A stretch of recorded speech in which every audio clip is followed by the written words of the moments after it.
pupunta ako. Sa bahay, ang basurahan ay naglalaman ng mga bagay mula sa nakaraan. Pinakain ko ang general na ipinatapon sa hanggahan. General, tingnan mo. 3 taon mula ngayon ang bansa ay mapayapa. Si Liz Hao ay nag-aalok ng buong mundo bilang kasal. Inanyayahan akong dumating sa kanyang panahon. Ngunit ako'y nakasama lamang niya ng kalahating buwan. Si Liz Hao ay niyayakap ang prinsesa na ipinadala ng nabigong emperador para makipagkasundo. Akala ko ikaw ay isang Diyos mula sa langit. Ngunit dumating ka sa mundong ito, na isa palang karaniwang babae. Nakikita ko ang iyong kalungkutan, kaya't bibigyan kita ng katayuan bilang isang pangalawang asawa. Yan. Kamusta ang kalagayan dyan mo? Medyo hindi stable ang wormhole. Kailangang makabalik ka within 3 days. Buti na lang hindi nila naibunyag ang sikreto. Yung tao, di maiwasang maipakita ang tunay niyang kulay. Pagkatapos kong mapunta sa ibang mundo, sinabi ko na hindi ako makakauwi. Nakatigil ang suporta sa mga materyales para kay Liz Hao. Sa totoo lang, ipinasa ko na ang basurahan ng mga nakaraan at kasalukuyan. Sa estado, ngayon ako ay isang mananaliksik na isinama. Dahil ang wormhole na nabuo ng basurahan ay tanging ako lamang ang makakatawid. Kaya't ipinadala ako ng estado dito para sa pananaliksik. Ginoong Gyu, medyo hindi pabor ang mga bagay dito sa akin. Maaaring kailangan ko pa ng kaunting oras. Ang mahusay na organisasyon ay palaging magmumonitor ng iyong galaw. Kailangan mong tiyakin ang iyong kaligtasan. Ginoong Liang. O baka mas tama siguro na tawagin kitang babae na nakalipat sa ibang panahon. Sa kasaysayan ng dakilang haring estado namin ay may tala tungkol sa inyo. Kayo ang mga kakaibang tao tulad ninyo. Sinasabing siya ay isang babaeng nakalipas sa panahon. Palagi kayong gustong magpasikat. Nais makipagsabayan sa mga anak ng angkan. Kapag nagkaroon ng kapangyarihan, agad na umaakyat sa langit. Pero hindi nyo iniisip ng mabuti. Kayong mga walang disiplina at wild na tao. Paano kayo karapat dapat makasama ko, isang ginang na nagsimula ng pag-aaral ng mga ritual mula pagkabata, na may magandang asal at disiplina? Higit pa rito, ang mga maharlika ng ating bansa ay nag-ugnayan sa pamamagitan ng kasal. Pati ang mga alilang babae ay nagmula sa marangal na pamilya. Kaya't kung nais ng general na gawing alila ka, ito ay isang biyaya para sa iyo. Hindi naman kailangang sabihin ng prinsesa ito. Ginoong Liang. Noon ay nagdala siya sa akin ng mga kinakailangang bagay. Malaki ang naitulong niya sa estado ng Jiang. Kahit na mga sundalo o mga mamamayan, lahat ay nakinabang sa kabutihan ni Ginoong Liang. At higit sa lahat, ang mga epekto ng iyong sugat noon ay naresolba gamit ang espesyal na gamot ni Ginoong Liang. Sinasabi mong ganito ay mas okay na. Ginoo, hindi mo gusto. Noong una, si Prinsesa Jiang ay namiscarry dahil sa pag-atake ng kalaban. Sa nakakapagod na tag-init, nagkaroon ng pagkabigla. Siyang nagligtas sa kanya gamit ang antibiotics. Kung hindi, matagal nang pumanao si Prinsesa Jiang. Nang humingi si Liz Hao ng gamot para sa kanya, nagtataka pa ako kung kanino anak si Prinsesa Jiang. Hindi ko akalain na nasa harap ko lang. Nakakatawa. Itong dalawang luma na tila galing sa makalumang tradisyon. Gusto mo pang gamitin ang mga patakaran ng paggalang at pagmamataas para turuan ako, kahit na hindi ako nagtapos ng kolehiyo. Sa pamamagitan ng 9 na taong obligadong edukasyon, madali kong matatalo kayong mga konserbatibong tao. At nandyan pa kayo para lagyan ako ng tanikala. Hindi ako papayag dito. At saka, siguradong labis akong mahal niya, kaya't sinasadya niyang magpakita ng walang pakialam na anyo, upang makuha ang aking pag-aalala. Kung hindi, paano niya ako napili mula sa milyon-milyong lalaki sa Dajayang? Tanging ako lamang, ang pinili niyang bigyan ng suporta. Liang yan, aaminin ko na noong una, iniligtas mo ang aking hukbo sa hangganan. Maging ang pagod na ginugol mo para bilhin ang mga gamit na kailangan ko. Lahat ng ginawa mo ay aking nakita. Ngunit tulad ng sinabi ni Prinsesa Jiang, ang mga maharlika dito sa amin ay nag-ugnay sa pamamagitan ng dugo. Ikaw ay nagmula sa mababang antas, matapos mawalan ng kakayahang makipag-ugnayan sa dalawang mundo. Hindi na posible na maging karapat-dapat sa akin, dahil may utang ka sa akin. At maaari ring ituring na may ilang kagandahan. Kaya't itataas ko ang iyong katayuan bilang isang alalay. Kung maayos mo akong paglingkuran, posible ring gawing isang consort. Ayos lang. Liang yan, huwag kang mag-alala. Dahil nagbigay ka ng lahat para sa akin at nandito ka. Tiyak na aalagaan kita. Hindi ka mawawala ng pagkain at damit. Maraming salamat sa iyo. Bakit ang bilis mong pumayag?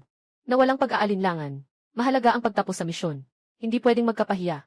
Sabi nga, kung mag-aasawa ka ng manok, sumama ka sa manok. Kung aso, sumama ka sa aso. Nandito na ako ngayon. Hindi na makakabalik sa dating mundo. Ako, isang babae na walang kakayahang lumaban. Ano ang dapat kong gawin? Talaga namang karapat-dapat na tawaging lowly na babae ng paglalakbay. Yung walang kaalam-alam sa kabutihan, katarungan at dangal. Akala ko may bahagyang pagtitimpi ka pa. Magalang sa iyo kahit papaano. Hindi ko akalain na wala na palang hiya at balat sa mukha. Ginoo. Sabi mo dati kahit may altar sa pagitan nila, natutulungan nitong takpan ang pagiging tao nila. Ngayon, naihayag na ang tunay nilang kulay. Mas nakahihigit pa sa isang babae sa alikabok ang kanyang kalagayan. Marahil hindi naman siya ganun ang kahalaga. Ginoo. Ang mga babae sa ating kaharian ng Jiang ay pinahahalagahan ang pagiging dalaga. Tingnan mo ang edad ni Ginoong Liang. Nandito na siya sa tamang edad para magpakasal. Hindi mo rin mapapatunayan kung sa kabilang mundo ay mayroon siyang ganoong katangian. Sapat na. Masyado nang huli ngayon. Pagkalipas ng ilang araw, hanapin muli ang matanda para suriin si Ken. Layang, pag-usapan ang pag-aangat ng pangalawang asawa at paglagay sa ranggo. Kailangan ko ring humiling ng bayad para sa pinsalang emosyonal. Hindi alam ni Lizao. Hindi alam ni Lizao. Iniwan ko na ang fried chicken, french fries, cola, aircon at bahay. Pumunta sa isang lugar na sobrang layo na hanggang sa panty at banyo ay wala pang modernong kagamitan. Sa sinaunang panahon na nagkakaroon pa lang ng mga pangunahing istruktura. Para lang sa proyekto ng gobyerno na pagtulong sa mahihirap. Kasabay nito, sinusuri ang kalagayan at kultura ng lugar. Partikular na sinusuri ang atomic sequence. Upang patunayan na ang modernong mundo ay konektado sa sinaunang kaharian ng Jiang. Nasa iisang timeline tayo. O kaya naman sa isang paralel na mundo. Balik tayo sa usapan. Bago ako sumali sa isang world-class na proyekto. Isa lang akong ordinaryong manggagawa na nasa gap year pa, na naghihintay ng trabaho. Sa itaas, 3 taon na ang nakalipas, walang ulan, kulang sa tubig at pagkain sa border area. Ang makasalanang si Liz Hao ay humihingi ng awa mula sa langit kasama ang mga sundalo sa hangganan. Humihingi ng ulan mula sa langit. Humihingi ng tulong mula sa langit. General, tingnan mo. Maaari bang kainin ito, General? Ano ba ito? Ito ay isang Diyos na bumaba mula sa langit. Habag ng Diyos, dakilang Diyos.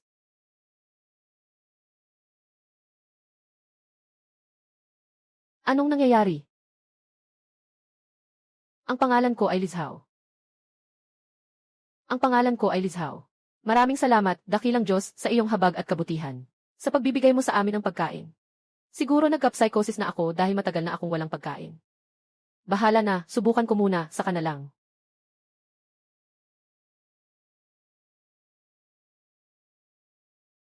Diyos. Diyos ay nagpakita. Talagang tumugon ang Diyos.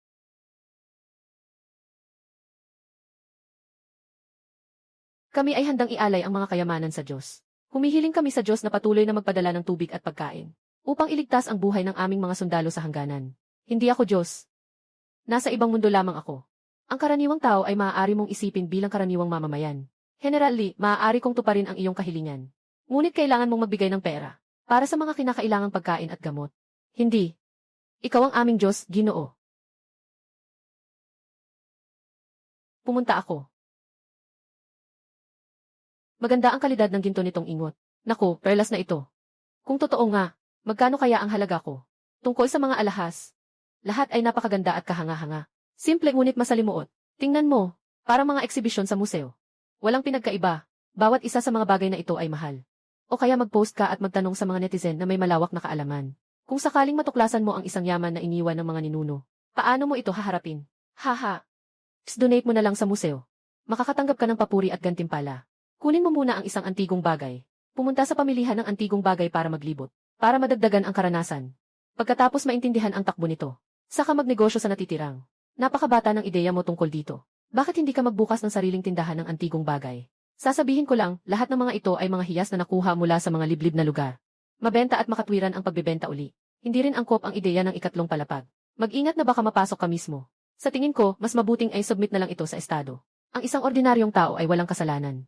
Ngunit nagdadala ng kasalanan ang pagkakaroon ng yaman. Kahit ito man ay isang basurahan na konektado sa ibang dimensyon. O ang mga bagay na bigla na lang lumalabas na ito. Talagang isang bigla ang yaman. Ngunit ang bigla ang yaman ay maaari ring magdala ng panganib. Sa kabila ng lahat, ang bagay na ito ay maaaring kumonekta sa dalawang mundo. Maaaring may kaunting panganib din ito. Ang pinakamaingat na paraan ay mag-iwan ng ilang ginto bilang reserba.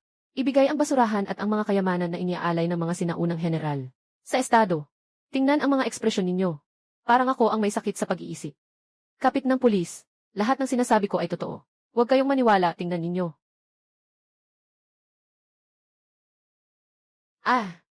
Pagkatapos ng investigasyon, totoo ang video. Itong kapitan, mangyaring maghintay ng may pasensya.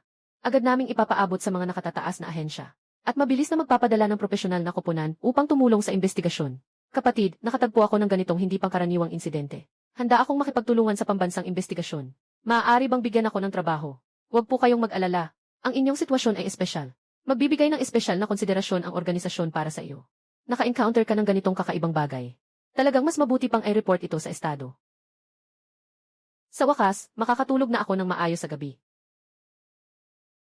Kaibigan. Ako si Guchen, ang leader ng kaugnay na ahensya ng seguridad. Maaari bang itanong?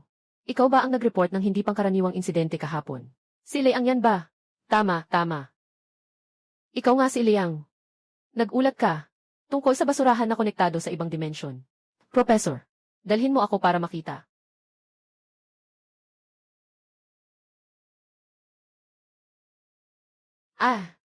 Xiao Gu, bilisan mo ang pag-install ng mga kagamitan na dinala ko. Kailangan kong subaybayan ang mga pagbabago sa espasyo at oras sa paligid, at ang atomic sequence. Kung malaking kontribusyon ko ito, Professor K. Ang bagay na iyon, haha. Ako na ang bahala dyan. Xiao Gu, sandali lang. Tandaan mong gumawa ng kopya para sa akin. Tungkol sa ulat na ginawa ni Liang. CJ, Professor. Liang, kahit na ako ay isang pisiko. Mahilig din akong manood ng mga sikat na soap opera. Ayon sa ganitong klase ng kwentong basura, dapat ay bibigyan mo ng tulong si General Lina na Excele. Ng mga suplay, at mahulog sa makasaysayang gwapong binata. Ano nang sinabi mo? Sinasabi ko na pagkatapos ng aking pagsusuri. Sa ngayon, ang wormhole na ito ay tutugma lamang sa iyo. Kaya kailangan natin ang iyong tulong. Upang makipag-ugnayan sa ibang panahon at espasyo. Marahil sa huli, kapag ang mga alon ng wormhole ay mas lalo nang nagtutugma sa iyo, maaari tayong pumasok sa ibang dimensyon sa pamamagitan ng ating katawan. Ang mga ito ay itinuturing na karagdagang trabaho. Isasama ito sa aking pondo para sa pananaliksik. Bibigyan kita ng overtime pay. Ito ay maaaring magbigay daan sa isang Nobel level na teoryang pisikal na hypothesis. Gagawin natin ang eksperimento para dito. Isang karangalan para sa akin na maging katulong ng propesor. Upang maprotektahan ang iyong kaligtasan. Pinadala namin si Xiao Gu bilang iyong bodyguard. Pinadala namin si Xiao Gu bilang iyong bodyguard.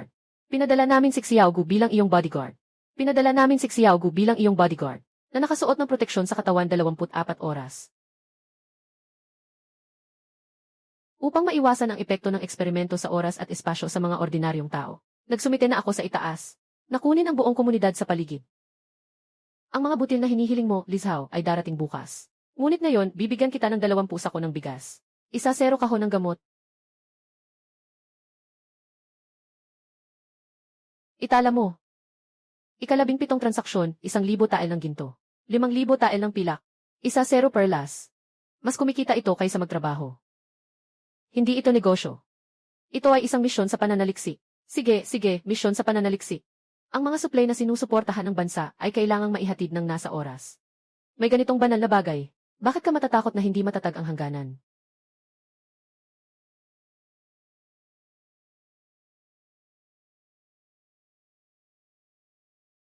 Puno ang suplay ng pagkain ng general. Maganda ang mga sandata. Pati ang mga doktor ng hukbo ay may mga mahiwagang gamot. Tiyak na mananalo sa laban na ito. Lahat ay dahil sa suporta ng ating Diyos sa nakaraang 3 taon. Nakatakbo na ang hangganan. Magtatagal ang ating bayan. 3 taon na. Sabi niya hindi siya Diyos. Kundi isang ordinaryong babae. General, ngayon ay bumabalik ka na sa palasyo. Kailangan mo bang pakasalan ang Diyos na iyon? Marami siyang isinakripisyo para sa akin. Kaya't natural lang na ibigay ko ang mundo bilang kapalit. Nakapayapa na ako sa hangganan. Hindi magtatagal, babalik na ako sa palasyo. Nais kong gawing kasunduan ang buong mundo. Upang pakasalan ka. Seryoso siya. Tingnan mo, anong sinabi ko. Ayon sa kwento ng tagumpay. Ito na ang pag-aasawa. Masyado bang delikado ang propesor para kay Yan? Yan. Huwag mag-alala, ito ay ako at ang mga kilalang eksperto sa pisika. Batay sa datos mula sa eksperimento nitong nakaraang 3 taon. Si Xiao Liang ay isang espesyal na nilalang na napili. Kahit pumasok siya sa ibang kalawakan, walang magiging problema. Pagkatapos pumasok ni Xiao Liang sa kalawakan ng basurahan. Ang mga atom. Muling magbubuo ang mga molekula upang bumuo ng ibang kalawakan. Ang iyong anyo ay tumutugma sa katangian ng mundong iyon. Hindi makakasakit sa mga lokal. O sayo man. Kaya talagang kailangan kong tumawid. Ito ay isang napakahalagang oportunidad sa pananaliksik. Pwede kang magpunta sa mundong iyon para magsagawa ng fieldwork. Mangolekta ng unang kamay na datos.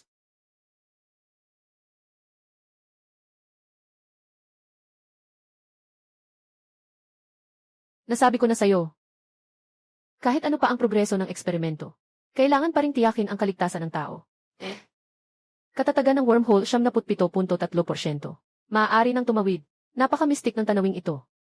Dadaan ako mula sa isang basurahan patungo sa ibang mundo.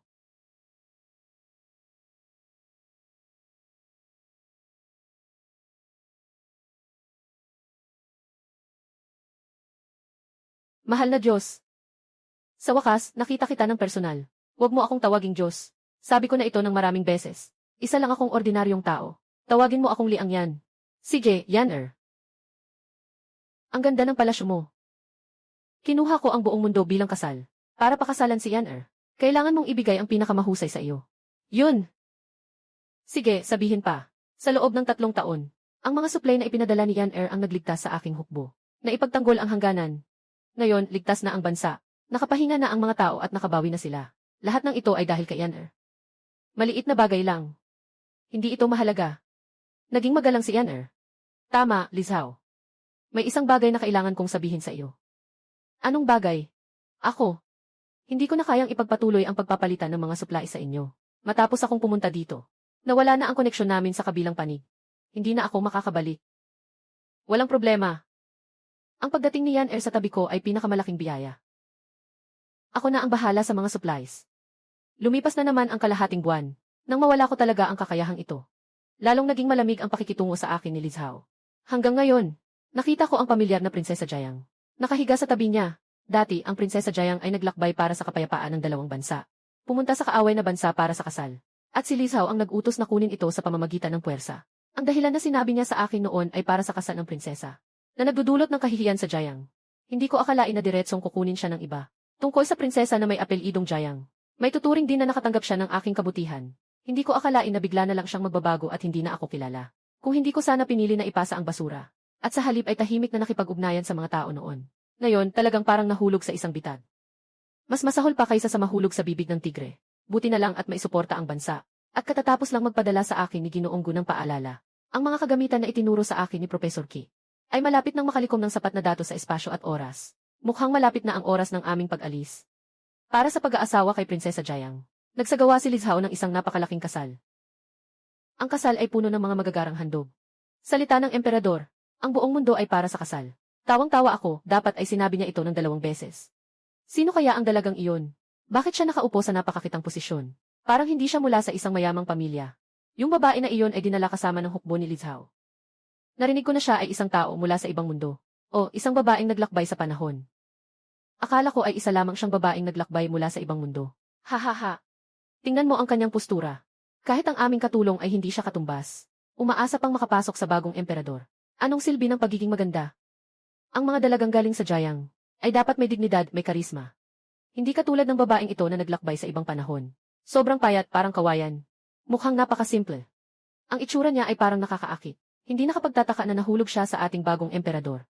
Malapit na bang matapos ang pagpili ng bagong emperatrice? Sabi ko, kung sakaling may babae na makapaglakbay sa panahon at makabuntis sa prinsipe, hindi ba siya magiging tagapagmana ng trono? Kailangang maging maingat si Prinsesa Jiang.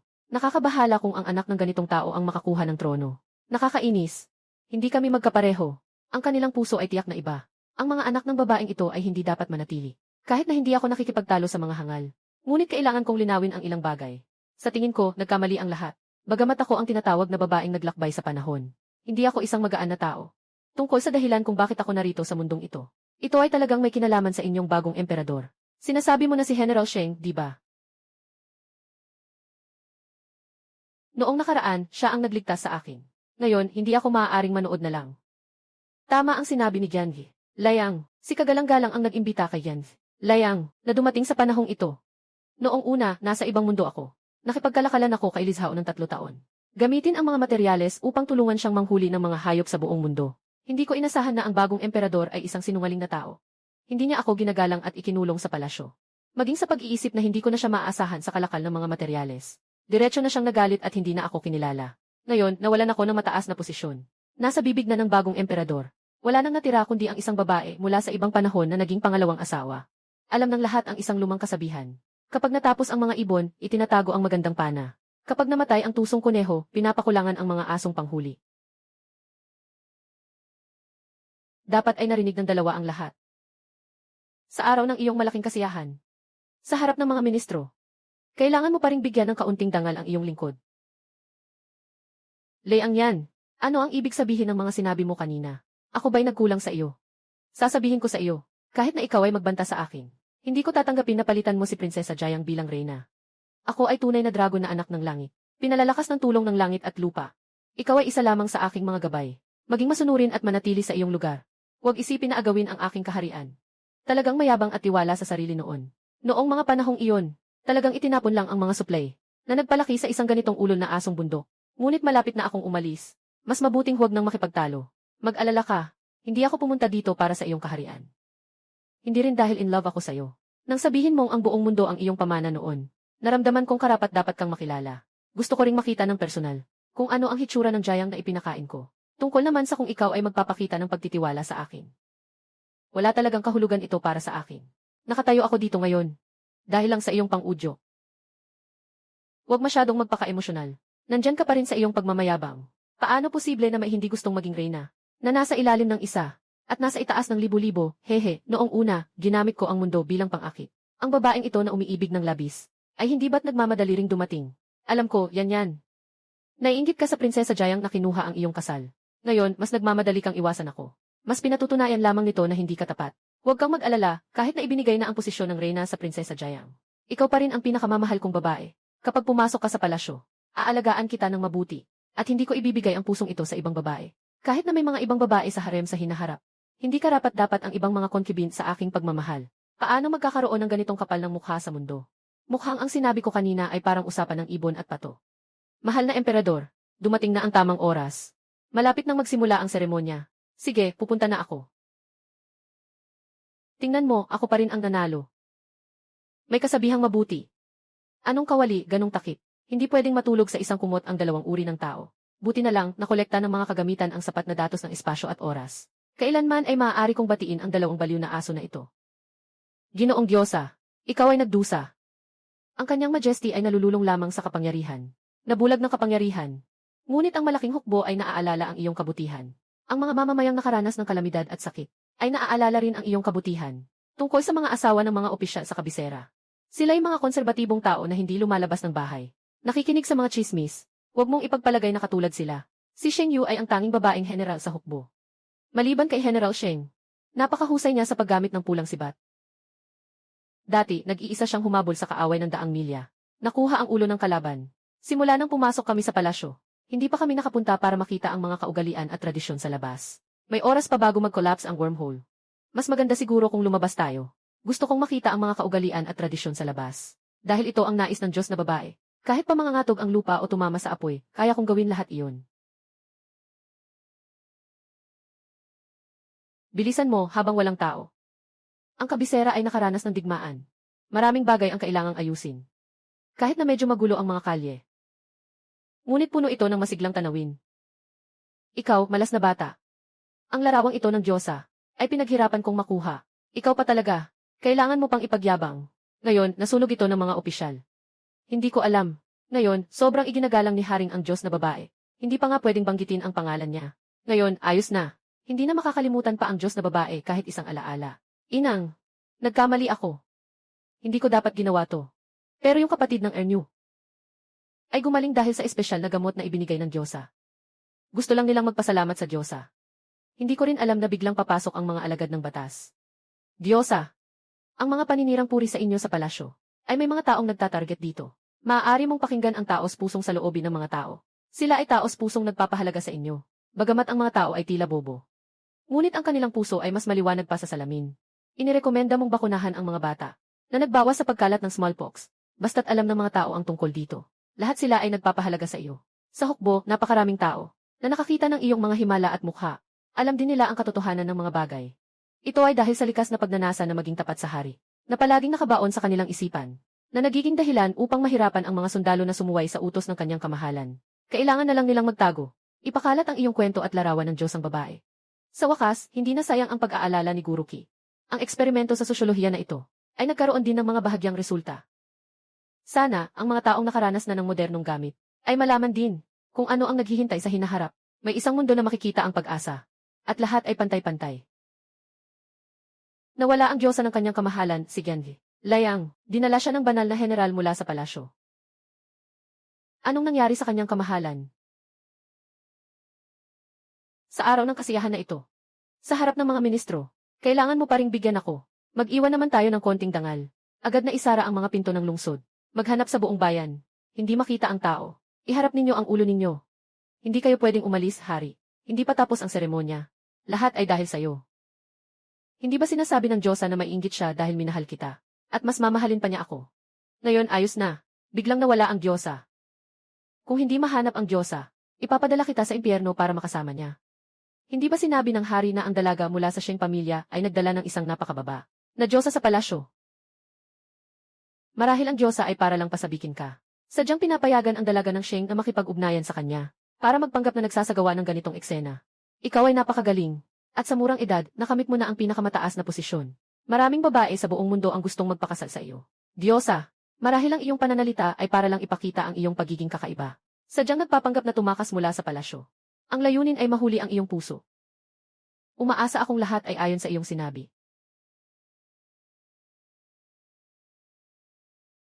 Tapos na ang iyong misyon. Bumalik ka na agad. Liang yan, ano ba talaga ang gusto mong gawin? Huwag kang umalis. Huwag kang umalis. Kung nais mo ang posisyon ng reyna, kahit ang buhay ko ay ibibigay ko sa iyo. Hindi karapat-dapat si Prinsesa Jayang na maging reyna. Ikaw lamang ang karapat-dapat na makasama ko sa isang buhay. Ngunit kung siya ay papayagang bumalik sa kanyang mundo,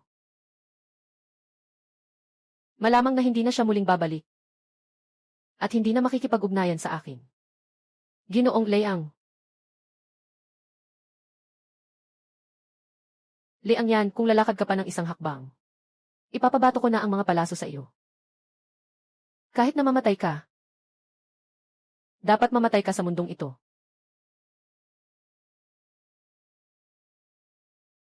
Gudui, hindi ko na kaya.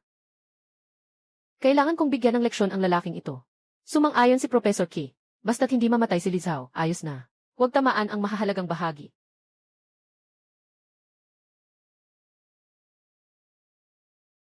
Hey.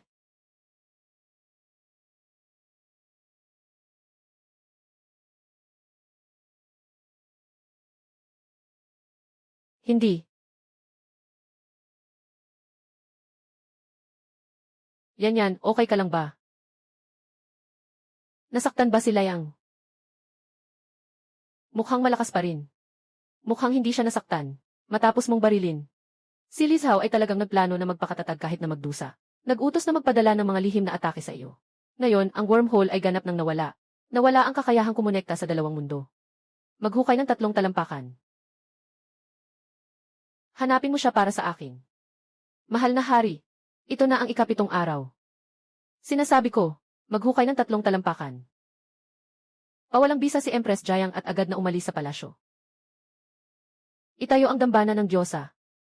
Huwag magdaos ng kasal. Ang mga buhay ay hindi makakalaban sa isang taong hindi nakikita.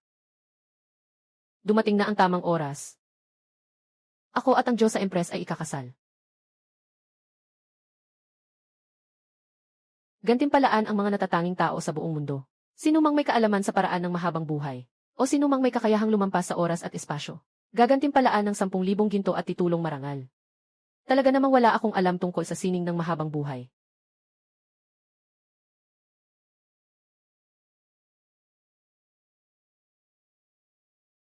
Narinig mo na ba? Nabaliw ang emperador, dahil sa isang babae, pagkatapos ng kasal ng pamilya Liguan.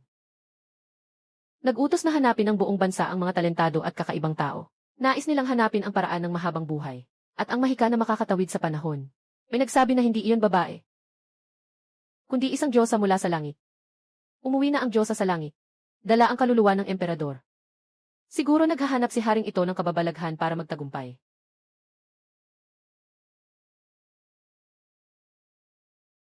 Ginoo, sa kabisera. May balita na. Ipag-utos mo na. Lahat ng sundalo, maghanda. Sa Hilaga, magpatuloy pa ng 300 milya. Hindi pwedeng mawalan ng kahit 1 pulgada ng teritoryo ang kaharian ng Dajiang. Ginoo, hindi ka pa uwi sa kabisera. Bakit ka babalik sa Beijing? Doon ay mundo na ng mga baliw. At saka, noong una, tumanggi ang dalaga sa utos ng hari. Dinala ang Diyos sa palabas ng palasyo. Nagalit ang emperador. Buti na lang at mabilis akong nakatakbo. Kami ng mga Sheng ay nandito para ipagtanggol ang bansa. Mas ligtas ang malayo sa kabisera. Pumunta sa laban. May iniwang mensahe ang Diyosa sa halip na humingi sa Diyos. Mas mabuting humingi sa sarili. Itinuro niya sa atin ang pagtatanim ng bagong bigas. Itinuro ang mga gamot para sa sugat. Itinuro tayong bumasa at sumulat. Nagpatayo ng paaralan. Nagsimula ng mga imbensyon. Ang mga bagay na ito ay hindi mga engkanto. Ang mga bagay na ito ay hindi mga engkanto. Babalik pa ba ang Diyosa?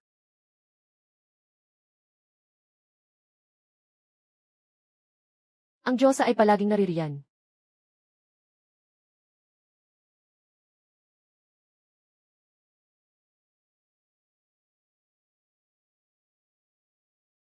Umaasa ako na ang mundong iyon ay makakapagsimula ng apoy ng rebolusyong teknolohikal ng maaga. Makalaya mula sa pagkaurong at kamangmangan. Yan talagang wala ka bang gusto kay Lizao?